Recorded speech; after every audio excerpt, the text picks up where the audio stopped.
আসসালামু আলাইকুম।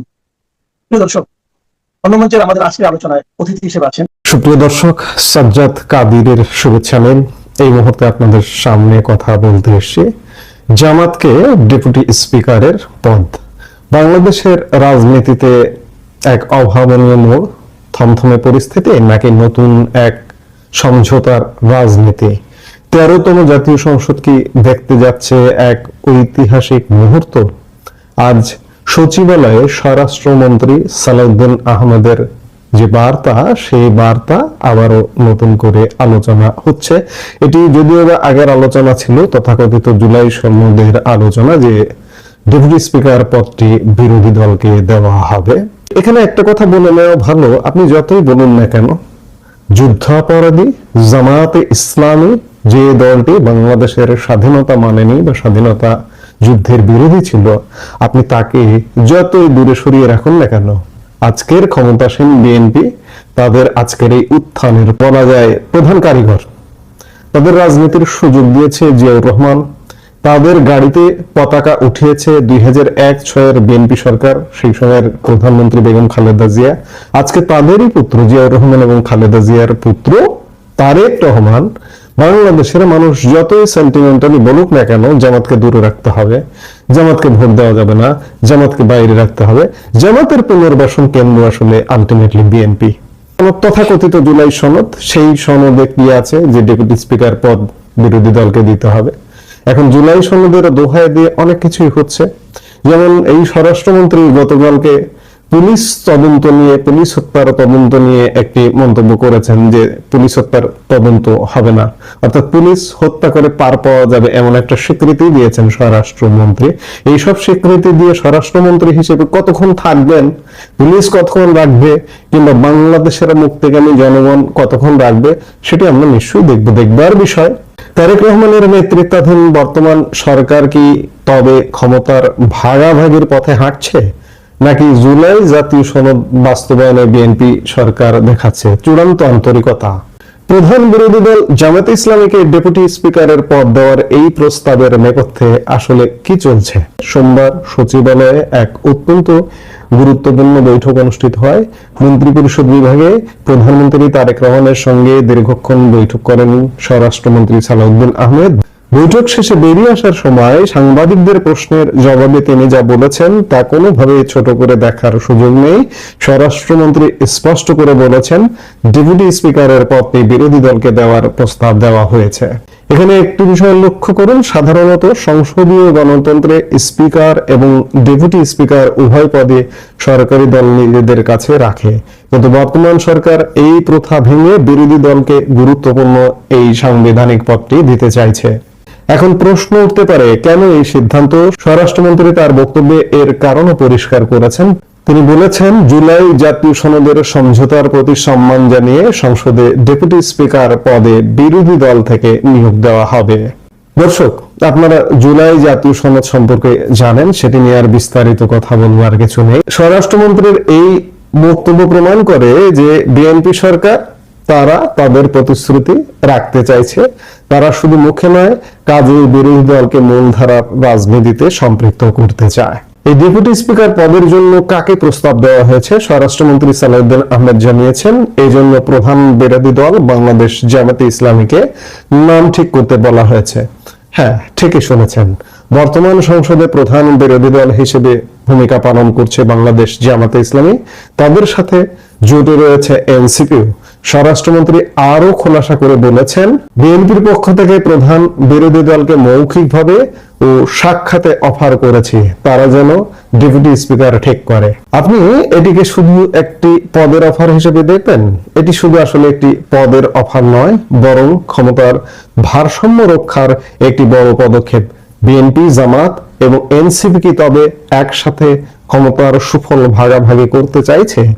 অনেকে এটাকে ক্ষমতার উদযাপন হিসেবে দেখলেও রাজনৈতিক বিশ্লেষকদের মতে এটি হলো একটি অন্তর্ভুক্তিমূলক সংসদ গড়ার প্রচেষ্টা, যেখানে বিরোধী দল কেবল নামেই নয়, বরং সংসদীয় কার্যক্রমে সক্রিয় অংশ নেবে। সংসদ সদস্যরা শপথ গ্রহণ কিংবা মন্ত্রিপরিষদ গঠনের পর থেকে দুই একটা বিষয়ে মত দ্বিমত দেখা গেছে। জামাতের মধ্যে উস্কানি দেখা গেছে। জামাত রাজপথে বিএনপির বিরুদ্ধে স্লোগানও দিয়ে ফেলেছে, এনসিপি বিএনপির বিরুদ্ধে স্লোগানও দিয়ে ফেলেছে। এই যে পুলিশ হত্যা নিয়ে বেশ একটা লঙ্কাকাণ্ড হয়ে গিয়েছিল, কিন্তু গত পরশু জামাত ইসলামের একটা ইফতার অনুষ্ঠিত হয়েছে এবং ইফতার অনুষ্ঠানের ফাঁকে আগে পরে হয়তো নানা আলাপ আলোচনা হয়েছে। এই ইফতার অনুষ্ঠানের পর থেকে গতকালকে আপনি খেয়াল করে দেখবেন যে গতকাল থেকে রাজনীতির চেহারাটা একটু পাল্টে গেছে। মনে হচ্ছে যেন তারা সমঝোতা করে চলতে চাইছে। দর্শক, স্বরাষ্ট্রমন্ত্রীর এই বক্তব্যের পর এখন বল জামাত ইসলামের কোর্টে, তারা কি এই প্রস্তাব গ্রহণ করবে? জামাত এবং তাদের জোটের শরিক এনসিপি কি ডেপুটি স্পিকার পদে নিজেদের কোনো যোগ্য নেতাকে মনোনীত করবে? সালাউদ্দিন আহমেদের এই ঘোষণাটি একটি বিষয় পরিষ্কার করেছে যে তারা মিলিয়ে ঝিলে একসাথে থাকতে চাইবে বা থাকতে চাইছে। প্রধানমন্ত্রী তারেক রহমানের নির্দেশনায় সরকার যে একক কর্তৃত্ব নয় বরং জাতীয় ঐক্য বজায় রাখতে চায়, এই সিদ্ধান্ত তারই প্রতিফলন। তবে বিরোধী দল হিসেবে জামাত এই পদ গ্রহণের পর সংসদের ভেতরে কতটা জোরালো ভূমিকা রাখতে পারবে তাই এখন দেখার বিষয়। ক্ষমতার এই ভাগাভাগি কি দেশের গণতন্ত্রকে আরো শক্তিশালী করবে, নাকি এর পেছনে লুকিয়ে আছে অন্য কোনো কৌশল? আপনি যতই কৌশল করুন না কেন, অর্ধেক জনগোষ্ঠী অর্ধেক জনমত বাইরে। এই যে গত নির্বাচনটা যে হয়েছে, এটা আওয়ামী লীগ ছাড়া নির্বাচন হয়েছে। এই আওয়ামী লীগ ছাড়া নির্বাচন হয়ে অর্ধেক জনগোষ্ঠীকে বাদ দিয়ে বিএনপি, জামাত, এনসিপি মিলিয়ে কতক্ষণ কতদিন আওয়ামী লীগকে ঠেকিয়ে রাখতে পারেন এবং দেশের পরিস্থিতি কতক্ষণ ঠান্ডা থাকে সেটাই দেখবার বিষয়। আমরা কদিন আগে দেখেছি, কিন্তু ইউনূস সরকারও কিন্তু ছিল সমঝোতার সরকার, বিএনপি, জামাত, এনসিপির সমঝোতার সরকার। সেই সরকারটা কিন্তু আমাদের ভালো শাসন, সুশাসন দিতে পারেনি। বাংলাদেশের ইতিহাসে সবচেয়ে দুঃশাসন দিয়ে গেছে।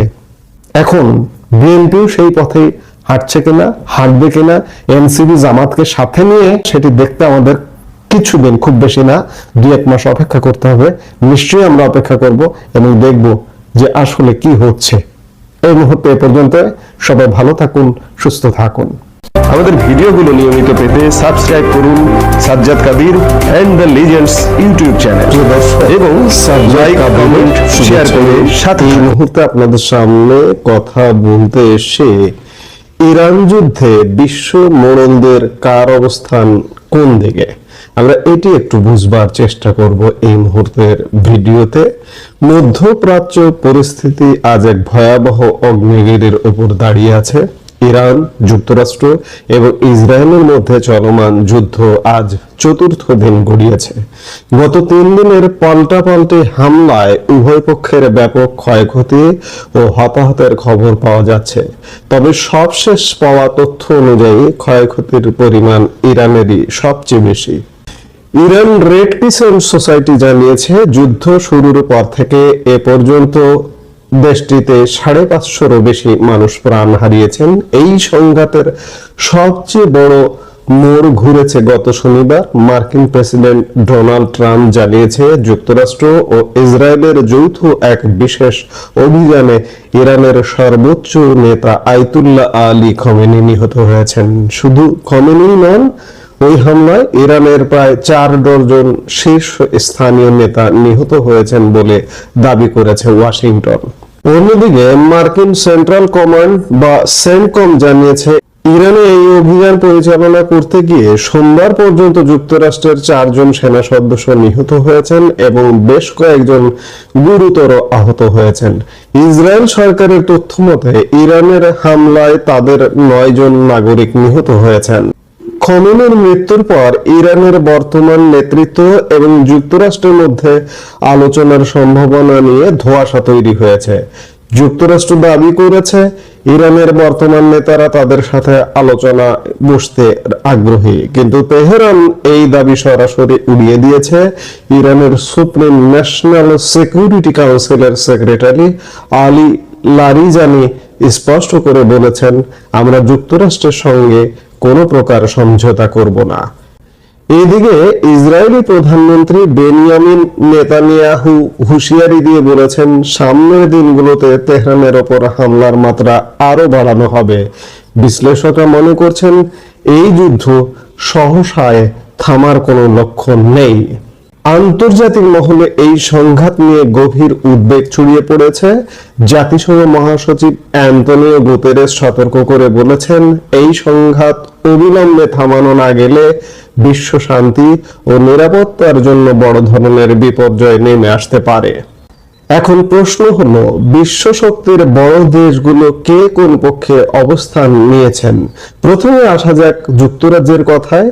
ব্রিটিশ প্রধানমন্ত্রী কিয়ার স্টারমার জানিয়েছেন, তারা ইরানে যুক্তরাষ্ট্র ও ইসরায়েলের এই হামলার সঙ্গে সরাসরি জড়িত নন এবং তারা এই হামলায় জোর দেবেন না। তবে যুক্তরাজ্যের প্রতিরক্ষা মন্ত্রী জন হিলি মন্তব্য করেছেন যে ইরানের বাছবিচারহীন হামলার কারণে মধ্যপ্রাচ্যে অবস্থানরত ব্রিটিশ সেনা ও সাধারণ নাগরিকরা ঝুঁকির মুখে পড়েছে। ইতিমধ্যেই সাইপ্রাসের একটি RAF ঘাঁটিকে লক্ষ্য করে রোববার রাতে সন্দেহজনক ড্রোন হামলা চালানো হয়েছে। যদিও এতে কেউ হতাহত হয়নি, তবে ব্রিটিশ প্রতিরক্ষা মন্ত্রণালয় জানিয়েছে তারা সর্বোচ্চ সতর্ক অবস্থায় রয়েছে। ব্রিটিশ পররাষ্ট্রমন্ত্রী ইভেট কুপার ইরানের এই কর্মকাণ্ডকে অযাচিত ও বেপরোয়া বলে অভিহিত করেছেন। তবে প্রধানমন্ত্রী স্টারমার একটি গুরুত্বপূর্ণ তথ্য দিয়েছেন। তিনি জানিয়েছেন, ইরানের ক্ষেপণাস্ত্রগুলোকে উৎসমূলে ধ্বংস করার জন্য যুক্তরাষ্ট্রকে ব্রিটিশ সামরিক ঘাঁটি ব্যবহারের অনুমতি দেওয়া হবে যাতে বেসামরিক মানুষের প্রাণ রক্ষা পায়। ইরানের সর্বোচ্চ নেতাকে হত্যার ঘটনায় বিশ্ব রাজনীতির অন্যতম দুই শক্তি চীন ও রাশিয়া তীব্র নিন্দা জানিয়েছে। চীন এই ঘটনাকে ইরানের সার্বভৌমত্ব ও নিরাপত্তার গুরুতর লঙ্ঘন হিসেবে দেখছে। চীনা পররাষ্ট্র মন্ত্রণালয়ের বিবৃতিতে বলা হয়েছে, এই সামরিক অভিযান জাতিসংঘ সনদের নীতি ও আন্তর্জাতিক সম্পর্কের মৌলিক নিয়মের পরিপন্থী। তারা সব পক্ষকে সংযত হবার আহ্বান জানিয়েছে। এদিক দিয়ে রাশিয়াও পিছিয়ে নেই। রুশ প্রেসিডেন্ট ভ্লাদিমির পুতিন আয়াতুল্লাহ খামেনির হত্যাকাণ্ডের ঘটনায় গভীর শোক প্রকাশ করেছেন। তিনি একে মানবিক নৈতিকতা এবং আন্তর্জাতিক আইনের লঙ্ঘনকারী এক নিষ্ঠুর হত্যাকাণ্ড হিসেবে বর্ণনা করেছেন। মস্কো সতর্ক করেছে যে এই উত্তেজনার আগুন শুধু ইরানের সীমানায় সীমাবদ্ধ না থেকে পুরো অঞ্চলে ছড়িয়ে পড়তে পারে। ইউরোপের অন্য দুই শক্তি জার্মানি ও ফ্রান্সের অবস্থান কিছুটা ভিন্ন। জার্মানি এখন পর্যন্ত ইরানের পাল্টা হামলার বিষয়ে বেশি উদ্বিগ্ন। জার্মান রাজনৈতিক ও সামরিক সূত্রগুলো জানিয়েছে, ইরান যদি মধ্যপ্রাচ্যের অন্যান্য দেশে হামলা বন্ধ না করে তবে জার্মানি যুক্তরাষ্ট্র ও ইসরায়েলের পক্ষে সরাসরি যুদ্ধে যোগ দেওয়ার কথা ভাবছে। এমনকি বিমান হামলা ও আকাশপথে সহায়তা দেওয়ার পরিকল্পনাও চলছে বলে খবর পাওয়া গেছে। অন্যদিকে ফ্রান্সের অবস্থান বেশ কঠোর। ফ্রান্স সরকার খামেনির মৃত্যুতে প্রকাশ্যেই সন্তোষ প্রকাশ করেছে। সরকারের মুখপাত্র মুদ বুজও বলেছেন, খামেনি একজন নিপীড়ক, একনায়ক ছিলেন যিনি নারী ও সংখ্যালঘুদের অধিকার লঙ্ঘন করেছেন। তাই তার মৃত্যুতে ফ্রান্স উৎফুল্ল। যদিও প্রেসিডেন্ট এমানুয়েল ম্যাক্রো যুদ্ধের ভয়াবহতা নিয়ে সতর্ক করেছেন, তবে তিনি এটাও পরিষ্কার করেছেন যে মিত্রদের স্বার্থ রক্ষায় ফ্রান্স প্রয়োজনীয় সব ব্যবস্থা নিতে প্রস্তুত। ইউরোপীয় ইউনিয়নের পররাষ্ট্রমন্ত্রী কাজা কালাস এই পরিস্থিতিকে অত্যন্ত বিপজ্জনক বলে আখ্যা দিয়েছেন। তিনি ইসরায়েল ও মধ্যপ্রাচ্যের অন্যান্য দেশের সাথে যোগাযোগ রাখছেন এবং আন্তর্জাতিক আইন মেনে চলার উপর গুরুত্ব দিচ্ছেন। ইতালীয় প্রধানমন্ত্রী জর্জিও মেলোনি উত্তেজনা কমানোর চেষ্টা করছেন। অন্যদিকে অস্ট্রেলিয়ার প্রধানমন্ত্রী অ্যান্টনি আলবানিস সরাসরি যুক্তরাষ্ট্রের পদক্ষেপকে সমর্থন জানিয়েছেন। তার মতে, ইরান যেন পারমাণবিক অস্ত্র তৈরি করতে না পারে এবং বিশ্ব শান্তির জন্য হুমকি না হয়, সেজন্য এই পদক্ষেপ জরুরি ছিল।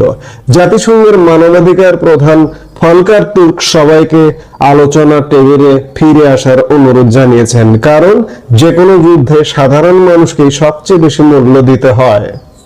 এই আলোচনার গুরুত্বপূর্ণ অংশ হলো ভারতের প্রধানমন্ত্রী নরেন্দ্র মোদী ইসরায়েল সফর করে আসার মাত্র একদিন পরে এই যৌথ হামলা শুরু হয়।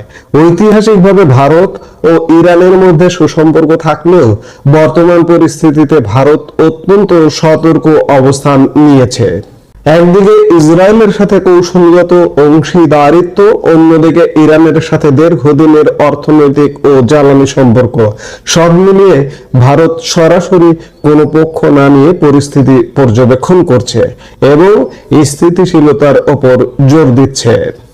আজকের বিশ্ব এক অনিশ্চিত ভবিষ্যতের দিকে ধাবিত হচ্ছে।